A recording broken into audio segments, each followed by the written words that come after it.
Who is a conventionally unattractive person that you find very attractive? Before we start with the first story, please hit subscribe and ring the notification bell to stay updated with us. Story 1. Alan Rickman. I fell for him when I was in middle school after watching Sense and Sensibility. I still remember everything about that evening. I was at my best friend's house. One of her family friends took us to get snacks. We got dragon fruit, and we had the best movie night. I will always have a special place for him in my list of celebrity crushes. May he rest in peace. He had a great voice and was wonderful in Sense and Sensibility. I first saw him in a show called Barchester Chronicles, and his character was utterly repulsive. Fast forward to the movie Truly, Madly, Deeply, and I was fantasizing about the guy. What an actor. Story 2. I made it all the way to the bottom looking for this name, but apparently I am all alone. Bob Hoskins, you were my first ever celebrity crush. For those that don't know the name, he played Eddie Valiant, main non-toon character in Who Framed Roger Rabbit. Bob Hoskins basically invented the modern acting performance. I don't think any actor before him performed alongside animated characters to the extent he did in Who Framed Roger Rabbit.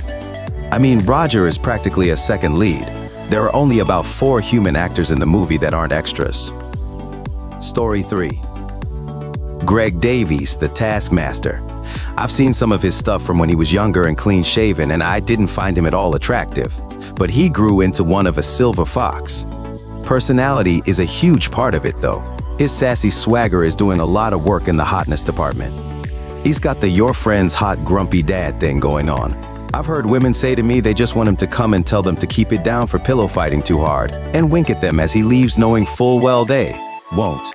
I love the episode with Rod Gilbert, where Rod constantly shows the picture of Greg in his underwear, and Greg calls himself looking fat. Sir, that is a hot picture. You were and are very attractive. I've been on a Taskmaster binge lately, and I just adore Greg and Alex. I think Alex is very cute, too. I would just love to be friends with them. Story 4. You ever notice how Adrien Brody has a certain je ne sais quoi about him? Guy's sporting a nose that could carve through a Shakespearean tragedy, but dank if he doesn't have a suave allure. He's got this brooding artist vibe that wholly defies the cookie-cutter pretty boy trope. And let's not forget his performance in The Pianist, sheer emotional depth. His unconventional appeal is a testament to how charisma and talent cast a much longer shadow than just aesthetic perfection. Adrien Brody was the start of my obsession with odd-looking dudes with big noses. See also Adam Driver, Craig Parkinson from Line of Duty. Adrien Brody is the actor that lets me enjoy some Wes Anderson movies, though the recent Wes Anderson shorts doing Roald Dahl stories have been so fun to watch. Never expected to see Ralph Fiennes and Richard Ayoade so perfectly cast in the same thing together. Story 5. Tilda Swinton. She is so androgynous and unique looking that she hits me directly in my uncanny valley. But holy crap, she also hits me in that hot spot. Danny Trejo. I never thought someone with a face that rough could be so astoundingly sexy. Honorable mentions to Jeffrey Rush, Steve Buscemi, and Christopher Walken. Tilda Swinton looks like she would grant you a wish if you found her while lost deep in a forest. She'd invite you back to her cottage, and you'd spend a week there only to realize many years had passed once you finally left. Also, wood. Tilda Swinton is just fascinating to me. She's like a living painting. Steve Buscemi, Danny Trejo, and Christopher Walken have an incredible aura to them. I think it's the eyes. With these 4, I always need to check out their new movies. Story 6. Jenny Slate. Not conventionally unattractive, but she doesn't get leading lady hot roles. I think she's adorable though. She's gorgeous and so hilarious, and when I watched her stand up, I was surprised by how gentle and sensitive she is. It shows her family, and they are all so quiet compared to her LOL. She seems like the kind of girl that would whisper something really dirty into your ear when you're out in public just to see if she could get a rise out of you. And I like that. So, agree. Her guest appearance on House of Lies really highlighted how sexy, funny, and sharp-witted she is. But I'll watch anything she's in. She exudes woman when I watch her stand up. Story 7.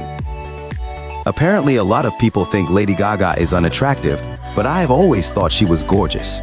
An oddball for sure, but still hot. Secondly, Kathy Bates is getting better with age. She was a bit rough in Misery, but she looks good, especially for her age, in American horror stories. Well, Lady Gaga purposely would dress weird and be very covered up with makeup and theatrics that I could see why people might have said that without ever even really seeing her, but she really was beautiful in A Star Is Born. And also, she is very beautiful when I think in her more natural look. Story 8. Everyone I know thinks he's unattractive, but people on Reddit think otherwise. Cillian Murphy, though, he is a beautiful man. He's another person like Timothée Chalamet, sorry if I misspelled that, wherein I don't personally find either of them attractive at all, but recognize that they're very pretty, not used in a derogatory way at all, just meaning that they have very delicate and almost ethereal features. Hopefully that makes some kind of sense. I've had a crush on him for literal years, and people always think I'm crazy for thinking he's hot. Yes, he's also beautiful. Yes, he can look a little creepy. And both of those things add to how hot he is. Story 9. Brienne of Tarth. She's literally a model. They gave her a terrible haircut and dressed her to emphasize her height and de-emphasize her figure in Game of Thrones so she doesn't look conventionally attractive. But I think most people would find her attractive when she's not wearing a purposely unattractive costume. Should be the #1 answer. This woman 100% knows how to carry herself.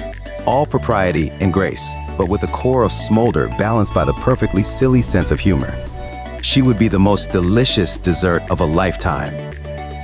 Story 10. Joaquin Phoenix. I don't know if you'd say he's conventionally unattractive. He's got conventionally beautiful features, but a lot of my friends say they don't see it. I see a uniquely beautiful, stunning man right there. I like him because he's so odd and interesting and with a deep soul. I think he does have pretty features, but he also knows how to make himself unattractive, like his incest character in Gladiator and his character in Her, and when he's the creep in Ted. I commented on him further down. He's my #1 crush forever and ever. His emotional intensity and magnetism is non-pareil, and I agree that he is stunning. Probably the most conventional in Walk the Line, but I'm attracted to him in literally everything. Story 11. I feel like Willem Dafoe deserves a mention here. He's got one of those faces that's incredibly distinctive, not your conventional Hollywood leading man look, but the guy's got a magnetic screen presence and an intensity that just works. Plus, his roles in films like The Lighthouse really showcase how he can transform that unique appearance into something spellbinding. He's like a fine wine, just gets more intriguing with age. The guy's got a magnetic screen presence and an intensity that just works. I saw Willem Dafoe years ago in one of the rooms at the Louvre. It was just him, my young daughter, and me. I noticed him, but didn't recognize him at first. It was so out of context. He looked at me, probably wondering if I recognized him, and then the intensity hit me. I know who he is. Wow. I turned away, directed my daughter to look at a Renoir or whatever, and pretended I didn't know who he was. He relaxed and went back to looking at a painting. He's not a big guy, but his intensity and magnetism is immense in person, not just on screen. Conventional good looks are nothing in comparison. Interestingly, he was looking at a painting that appeared to be from Dante's Inferno. Story 12. Bill Hader. I think he's not that conventionally unattractive considering he's tall and has a pretty rockin' jawline, but he's not your average pretty boy either. I love his brand of humor, impeccable impressions, fully embodied characters, and absurdist, and that he's really kind of a thoughtful, introspective person who absolutely loves stupid shit.